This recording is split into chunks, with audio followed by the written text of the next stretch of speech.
It's very nice to see you all tonight. If we had been meeting here, or let's say if I had been on stage here exactly 5 years ago, you wouldn't be here. I would be speaking to an empty room because this is the 5th anniversary of the COVID pandemic. Yay!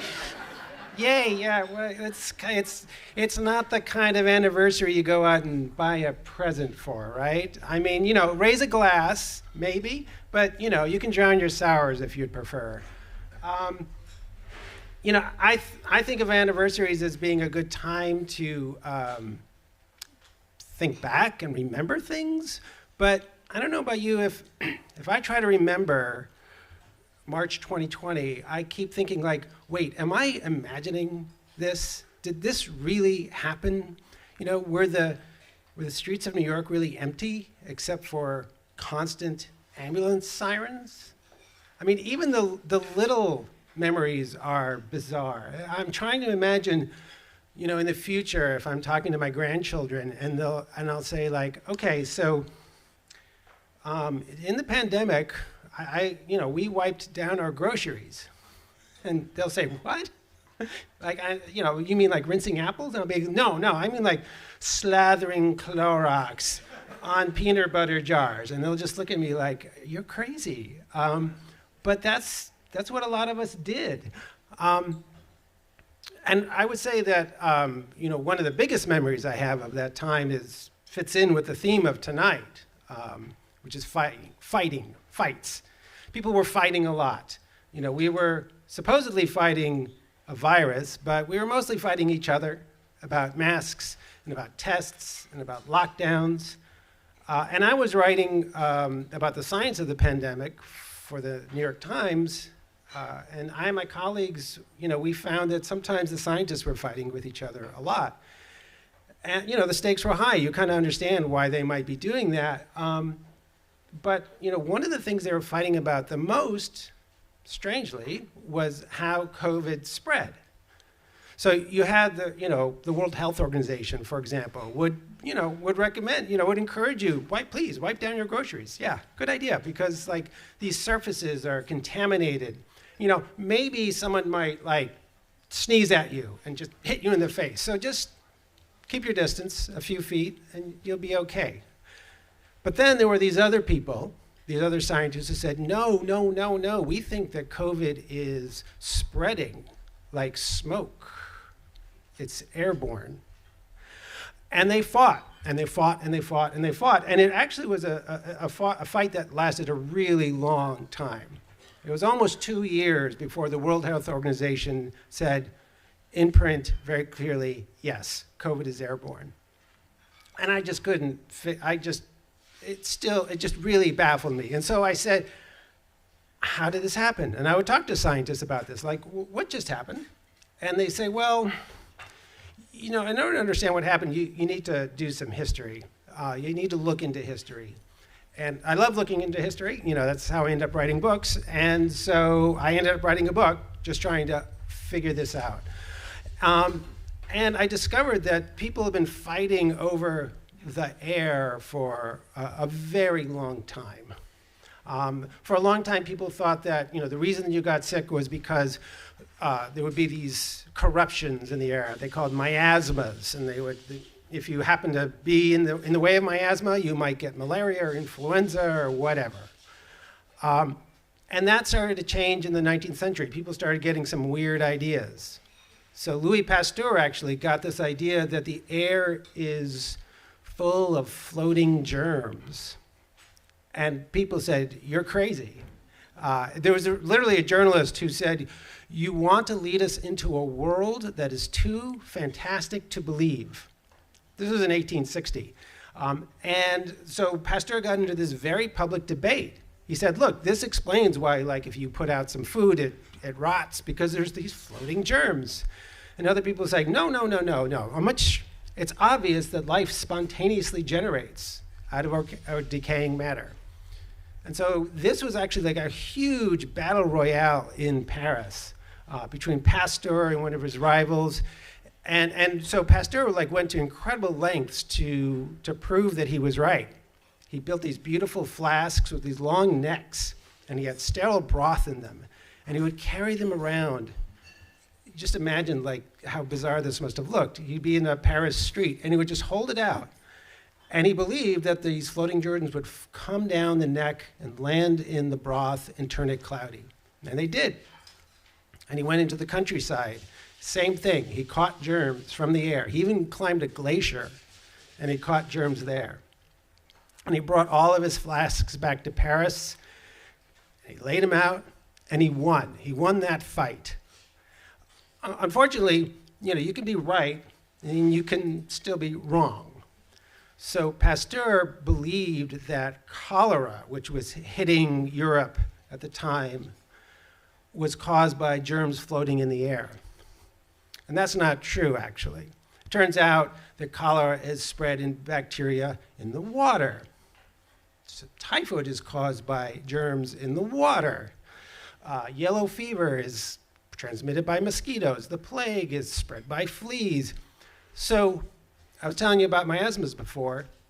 By the early 1900s, all of these things, all of these diseases have been pulled out of the air one by one until it didn't seem like there was anything left.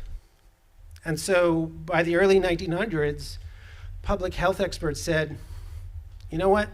You don't have to worry about the air. Okay, yeah, if someone is coughing, keep your distance. Like that advice, that's over 100 years old. Keep your distance, you'll be fine. But there were a few people who said, like, no, I think you're making a mistake.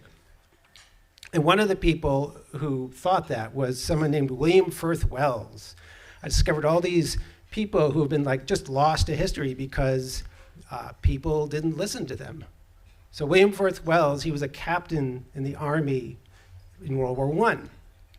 And his job was to bring clean water to the troops. And so he was using that germ theory of disease to keep water clean, free of germs, so they didn't get dysentery or other diseases. And I'm sure he saved lots of lives. But then he looked around, and all these soldiers around him were dying. Some dying of bullets, but a lot of them dying of influenza. And that wasn't being spreading in the water. And nobody really quite knew how influenza spread, but I suspect, having gotten to know Wells better, that he said, maybe this is airborne. He couldn't really explain how at the time. But about 10 years later, he and his wife Mildred are at Harvard, and they start doing research, and they develop a theory. And they build devices to prove their theory. And their theory is basically this, that like, so I'm talking to you, I haven't coughed or sneezed yet, okay? So you're fine there. But I am talking to you, I'm exhaling carbon dioxide, and also lots of little tiny droplets. I hate to break it to you, but you're sharing the air with me. But you're releasing little droplets too, and you're not saying a thing. We all are. And if you have some respiratory infection, that might come out in your breath. Simple as that.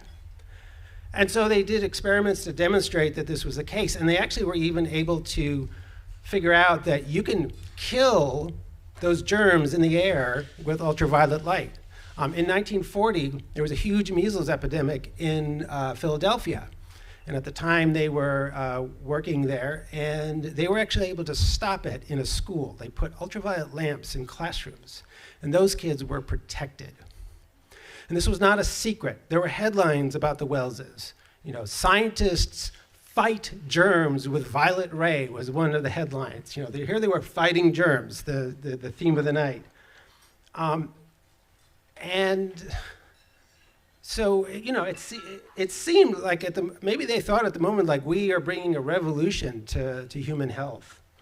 But the fact is that they didn't. They failed and they disappeared. And one of the reasons for that was that while they were fighting germs, they were fighting with other scientists. They just always knew how to get into an argument.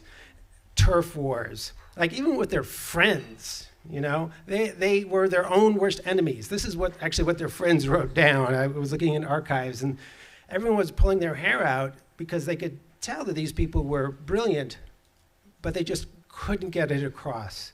People were inclined not to believe them, and they were so difficult that it became easier to ignore them. And they did. You know, they both died in relative obscurity. And so 70 years later, after their work, when the pandemic did start, the COVID pandemic started, there were just a few people, a few scientists who had actually had to rediscover the Wellses. And they were trying to study airborne infection, and they were trying to persuade other people, like, you know, this is a serious thing. And so when COVID hit and they looked, they said, this looks like what we've been telling you about. And it is kind of amazing that they were able to win this fight. It took a long time, but they did win. The fight isn't over yet, though, because, hello, maybe it is. I'm just going to say, so COVID is still with us, sorry to say, and it's likely that a lot of other diseases are probably also airborne. And so these scientists are saying, you know, we actually need some mandates for indoor air quality. You would not expect to get a drink of water at your sink and get cholera from that.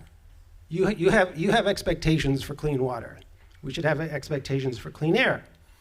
The Biden administration made some nods in this direction. They even put up a nice website with some suggestions. And now the Trump administration has taken that website down. So there is a lot of fighting left to do. However, I just want to leave you with a different thought, because the theme of the night is fight no more. Hopefully, eventually, this fight will truly be ended. But also, maybe we can think about ending this fight with microbes, as if we could ever win. I mean, you just have to understand, even just in the air, there's so much life. Every year, a trillion bacteria rise into the air. Fungal spores rise into the air as well, about 50 million tons. You need to breathe 2,000 gallons of air a day. You're going to breathe life.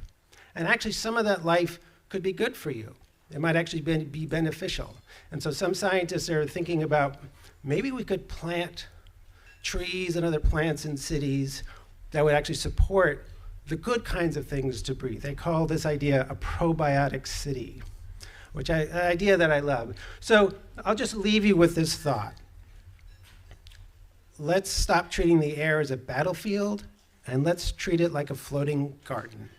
Thank you.